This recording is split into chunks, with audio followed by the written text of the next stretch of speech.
नमस्कार, खबर समय जगत में आपका स्वागत है। मैं हूं आपके साथ अंकिता और आइए अब खबरें देखते हैं विस्तार से। पीतमपुर अशोक पटेल पर लगाए गए आरोप अनर्गल झूठे, जिनके कोई प्रमाण नहीं है। न्यायालय ने जिन्हें आरोपी घोषित नहीं किया। राजनीति से प्रेरित आरोप है। सबसे बड़ा दुखद पहलू यह है कि इतना अत्यंत गिरा हुआ माहौल बना दिया गया है जो उचित नहीं है। अशोक पटेल ने सदैव समाज की सेवा की है, आम लोगों की सेवा की। कोरोना काल में लोगों के लिए मदद की दवाइयाँ उपलब्ध कराई। सभी वर्ग, सभी समाज के लोगों के त्योहारों में बढ़ चढ़ कर हिस्सा लेते हैं। कॉलोनी के झूठे आरोप लगाए जा रहे हैं, बेबुनियाद है। देवेंद्र पटेल का कहना है कि यह सब राजनीति से प्रेरित है। चुनाव जीतने का एक हथकंडा अपनाया जा रहा है। मतदाता सब जानता है अर्जुन पटेल के पास से प्रमाण है और वे आमने सामने बात करने को भी तैयार है। किसी भी मंच पर कहीं पर भी सभी आरोपों पर जवाब देने को तैयार है।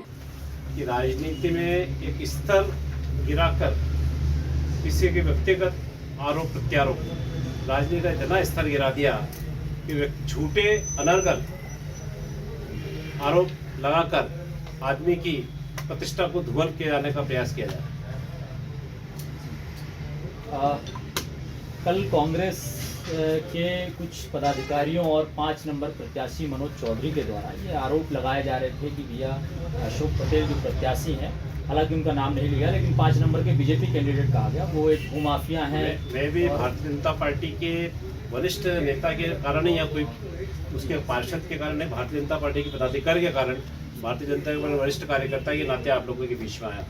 तो उनके द्वारा ये आरोप बार बार लगाए गए कि एक भूमाफिया चुनाव लड़ रहे हैं, ये तमाम चीजें ये सब निराधार असत्य आरोप है, झूठे आरोप।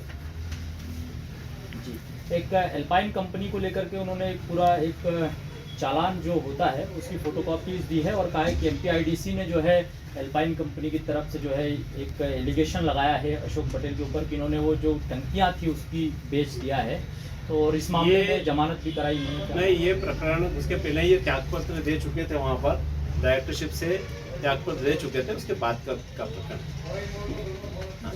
उनका कहना है कि जो प्रत्याशी लड़ रहे हैं इनके ऊपर जो है मुकदमे, संगीन मुकदमे दर्ज है। अरे उनकी तो कांग्रेस पार्टी के राष्ट्रीय अध्यक्ष और राहुल गांधी के ऊपर संगीन मुकदमे दर्ज है, वो कुछ जमानत पे घूम रहे हैं। तो क्या समझे उस बात को? लोगों के जनता के जो है प्लाट जो है खा रहे हैं। झूठे सरासर असत्य आरोप है और इसमें उसका नाम उल्लेख करा है, जिस व्यक्ति का उन्होंने कहा है उसमें आपको जो प्रेस विज्ञप्ति दी है उसमें पूरा उन लोगों जिस व्यक्ति का उन्होंने नाम लिया उसके बच्चों के नाम से प्लाट की रजिस्ट्री करा दी गई। बिना टाउन एंड कंट्री प्लानिंग के आदेश के आपने जो है जमीनें ब्रजधाम और वृंदा ऐसे जो आपकी जो 2 कॉलोनियां हैं वो काटी है आपने बिना अनुमति के। उनका ये कहना है कि बिना अनुमति काट के जो वहाँ रहवासी रह भी रहे हैं और निर्माण कार्य चल रहा है। डाइवर्सन टीएमसी विकास की अनुमति के बाद ही अभी और पूरा सुविधा हो गई, रोड, ड्रेनेज, टंकी पूरा तो काम कर चुके हैं वहाँ पे। और बाकी जो रहा सवाल पूर्णता का, जो नक्शे पास में पूर्णता प्रोसेस में हो, पूर्णता प्रमाण पत्र आ जाएगा, नक्शे पास होने लग जाएगा। अब नया नियम, पहले क्या सील लगा के हो जाता बिना ऑनलाइन। आपका उनका ये भी कहना है कि टोकन बांटकर आप तो मतदाताओं को खरीद रहे हैं, पैसा देकर जो है वहाँ के मतदाताओं सरासर झूठे असत्य आरोप बता देंगे। अभी टोकन पड़े 5 साल हो गए, टोकन कहाँ बांटेंगे। एक वो उन्होंने एक निजी आरोप भी लगाया है कि उनके पॉइंट नंबर 2 आरोपों का जो है उसमें उन्होंने लिखा कि जिस व्यक्ति ने अपनी बहन और भांजी के साथ संपत्ति में छल किया हो, क्या उसे आप वोट देंगे। बहुत ही घटिया और निम्न स्तर का आरोप है और इस तरह के व्यक्तिगत आरोप लगाना राजनीतिक मतलब राजनीति में एक राजनीतिक हिंसा की पराकाष्ठा है। जो हमारी बहन, जिसे हम बहन होती है और भांजा होता है, जिसका हम कभी उनके घर का पानी पीने में भी 10 बार सोचते हैं कि हमारे घर की बहन का पानी पीने, उनके साथ हम क्या छल कपट करेंगे। इसी प्रेस कॉन्फ्रेंस के बाद राधाबाई विष्णु पटेल और दीपक पिता विष्णु पटेल जो हैं वो उन्होंने थाने में आवेदन भी दिया है इस प्रेस कॉन्फ्रेंस के खिलाफ। तो क्या उसकी शिकायत की गई, किस तरह का?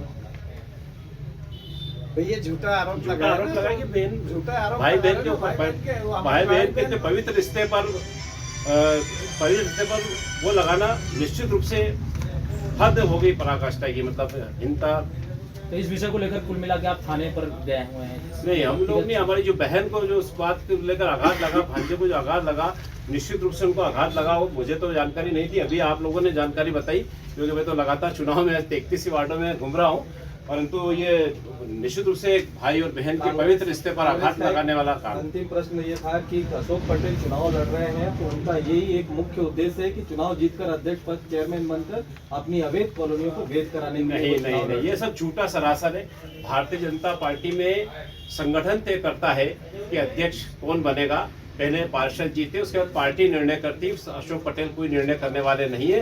भारतीय जनता पार्टी में कोई भी कार्यकर्ता ये नहीं कह सकता है कि मैं ये बनूंगा या ये बनूंगा। भारतीय जनता पार्टी निर्णय करती है और उसके बाद ये सारे निर्णय होते हैं। ये सब 14 कार्यकर्ताओं को निष्कासित किया गया है, इसके ऊपर भी आप बोलें। भारतीय जनता पार्टी एक बहुत बड़ी पार्टी है और निश्चित रूप से जो पार्टी में अनुशासनहीनता करेगा, पार्टी के खिलाफ काम करेगा, वो पार्टी इस प्रकार नहीं करती। अच्छा, एक आखिरी सवाल, ऐसा क्या लगता है पटेल साहब आपके नज़रिए से कि एकदम से चुनाव आना और फिर कांग्रेस का उसी चुनावी आखिरी कुछ 2-3 दिनों के अंदर प्रेस वार्ता करना और फिर इस तरह के एलिगेशन, तो इसे किस नज़रिए से आप देखते हैं?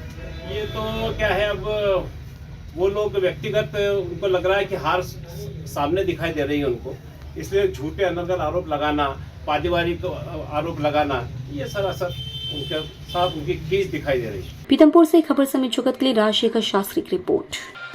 For latest news, subscribe to our channel and press the bell icon.